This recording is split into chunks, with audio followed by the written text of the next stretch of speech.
Hey guys, it's Trina, and this is my spoiler-free book review for City of Saints and Thieves by Natalie C. Anderson. This is a 2017 debut novel, and I really want to give a dedicated individual book review for all of the debuts that I read this year. And if you guys don't know, I actually do run a Goodreads group that's called YA Debut Source, where I kind of go through publisher catalogs and different sites that promote debuts, and I just make a list of them on Goodreads. So if you're ever looking for a debut novel, there are a ton of them that are coming out this year. I'll put a link to that group in the description. You don't have to join or anything. I'm just mentioning it because I do have a very big interest in debuts. This one happens to be the first debut that I have read this year. This one came out in January, and this is a YA.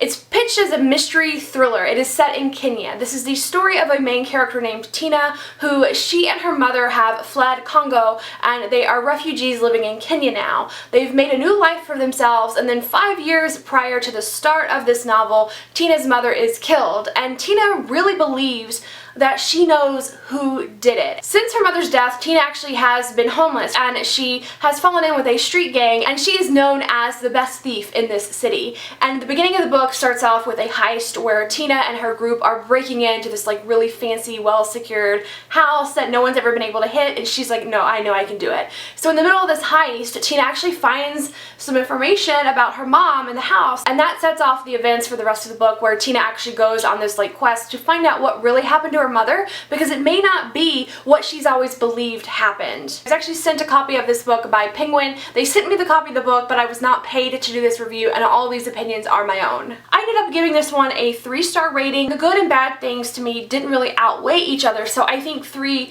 was just really like where my feelings fit for this novel. I feel like with debut novels, there are a certain set of questions that I should ask myself and then answer about debuts that are things that I wouldn't necessarily have to think about with works by established authors. So I want to tell you guys, first of all, why did I pick this book up, and did it meet that expectation? Like, did this fulfill the reasons why I picked it up? So I picked this book up for 2 reasons, and the first one is because it is set in Africa, and it is one of my reading goals this year that I want to read around the world more. The second main reason why I picked this book up is because this one is heavily marketed as a mystery revenge thriller, and I was like, that sounds great. I love revenge stories. I'm in the mood for a mystery. Let's go. So to answer the question of did this book fulfill those expectations, as far as the setting, yes, it definitely fulfilled that expectation. Like, it is set in Kenya, and this is not an own voices story, but this author did live in Kenya and worked with refugees. She knows the setting, and I did feel like she brought that to life. I have never been to Kenya myself, so I can't say if that setting was portrayed accurately.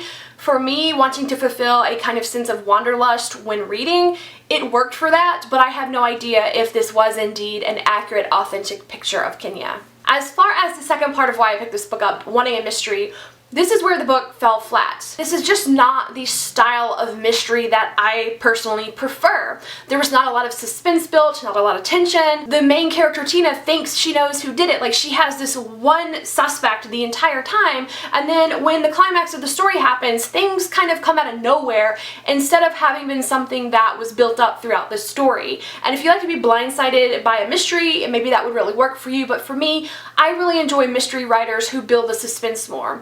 And I think that perhaps the fault of this is not the writing, but the marketing. I have no idea if the author set out with the intention of, I'm gonna write a really gripping mystery, or if like there's just happens to be this one mystery element to it and marketing is like, yes, we can sell a mystery. Whatever the case was, it didn't meet that for me. It was not the style of mystery that I prefer. I just like a lot more tension and suspense. The next question I want to ask about debuts was, could I tell that this was the author's first work? And I'm breaking this down into 3 different parts. I want to talk about the writing, the world building, and the characterization. So as far as the writing, I actually listened to this one on audio, and I've admitted before in some of my audiobook series that I can't really differentiate between writing quality versus narration quality, but I didn't notice anything in the writing or the narration that made me think that this was poorly written. Could I tell it was a debut from the writing? No, not necessarily. But I think I could tell it was the author's first time writing mystery. If that was indeed her intention,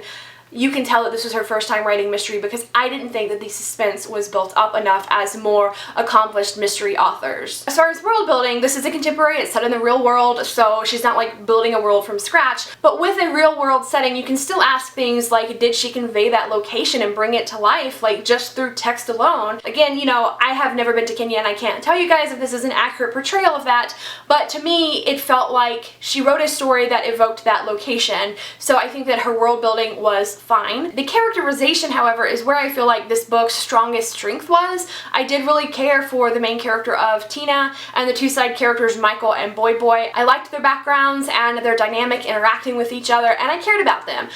Other characters besides them I didn't think were like super well developed or anything, but the main three I was invested in, and that's why I kept reading the book. So I did enjoy her characterization for the characters that had the most page time. My next debut question that I have is, would I read this author's next book? And my answer to that is I probably would not seek it out, but I'm also not going to avoid this author completely. Like if her next book or some book down the road has an interesting premise, I would definitely give it a chance. Like if it speaks to me and I want to know more about it, I wouldn't hesitate to pick that up, but I'm not like itching to read whatever she writes next. The next thing I'm going to cover are just like my list of pros and cons, the things that I liked about the book and the things that I did not like. And some of these will just kind of be a recap of some of the previous things that I have said, but the things that I really liked, I liked the characters and the characterization. I did care about the main characters. I also loved that the main character Tina was very loyal to her sister Kiki.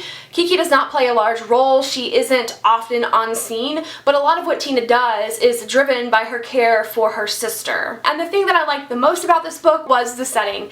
I did enjoy reading a book set outside of areas of the world that I am used to reading about. As far as the cons, or the things that I did not like that much about this book, the thing that I really didn't like was that it wasn't the type of mystery that I want. The writing didn't capture that mysterious vibe that I look for when I'm reading a mystery or a thriller. So that is a con for me. That was a big thing that lowered my rating of it because it just didn't deliver what I was wanting from it. However, another thing that I really did not enjoy about this book was how prevalent rape was. So much of the plot of this book hinged on the rape and sexual assault aspect of it.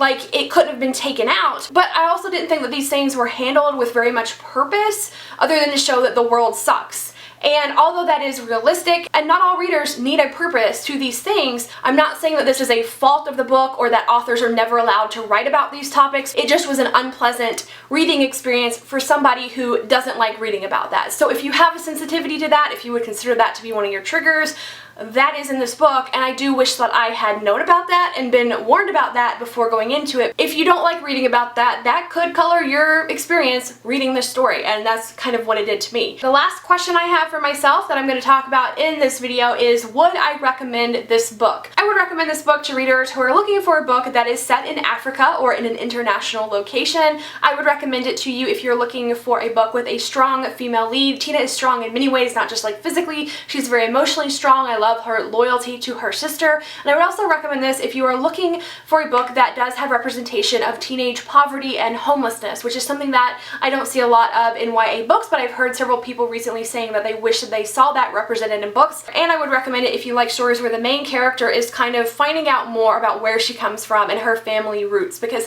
that does play a large story in it. I would not recommend this if you're looking for a mystery though, because it didn't check those boxes for me. Because this is not an Own Voices book and I personally don't identify with the representation in it, I have no idea if it is good or bad representation. I have tried to look up reviews by Own Voices reviewers that could kind of give me some insight in it, but at the time of filming this video there aren't that many reviews out there of this book yet, so I haven't come across anything that says that this is horrible representation. But you know, keep in mind I am not the authority on this representation in this book, and do seek out reviews if you're picking this book up at a later time. So that's all I really have to say about City of Saints and Thieves. I hope that this review has been helpful for you guys to know if this is one that you want to pick up or not. If you have any other questions about the writing or the story or the content or anything that I did not cover in this, please ask me down below and I will answer you there. Thank you so much for watching, and I will see you in the comments. Bye!